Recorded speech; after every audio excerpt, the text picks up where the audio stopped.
சுதந்திர இந்தியாவில் தமிழகத்திலிருந்து பெண் நீதிபதியாக உச்சநீதிமன்றத்தில் எத்தனை பேர் இருந்திருப்பாங்க நீங்கள் நினைக்கிறீங்க? வாங்க அதை பற்றி தெரிஞ்சுக்கலாம். நான் உங்கள் பாலகதிரேசன். இன்றைக்கி தமிழகத்தைச் சேர்ந்த மூத்த வழக்கறிஞர் வி. மோகன் அவர்களை உச்சநீதிமன்ற நீதிபதியாக நியமிச்சிருக்காங்க.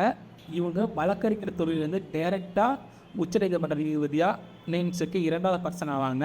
இதற்கு முன்பாக 2018 மரபு நீதியரசர் இந்து மல்கோத்ரா அவங்கள டைரெக்டாக வழக்கறிஞர்களாக நீதிபதியாக இருக்காங்க. தமிழகத்திலிருந்து உச்சநீதிமன்ற ஜட்ஜாக இருக்க 2வது பெண் ஆவாங்க. இதற்கு முன்பு பார்த்திங்கன்னா நீதிபதி பானுமதி அவர்கள் 2014 2020 வரைக்கும் உச்சநீதிமன்ற நீதிபதியாக இருந்திருக்காங்க.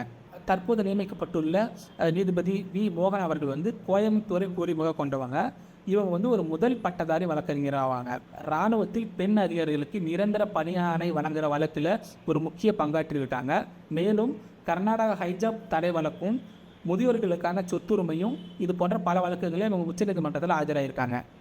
இந்த 2 பெண் நீதிபதிகளின் பயணம் எங்களை போன்ற இள வழக்கறிஞர்களுக்கும் பெண் வழக்கறிஞர்களுக்கும் உத்தியோகமாக இருக்குது. இந்த வீடியோவை உங்கள் குழந்தைங்களுக்கு ஷேர் பண்ணி நீங்களும் அதே மாதிரி ஒரு நாள் ஆகலாம் அப்படின்னு சொல்லுங்கள்.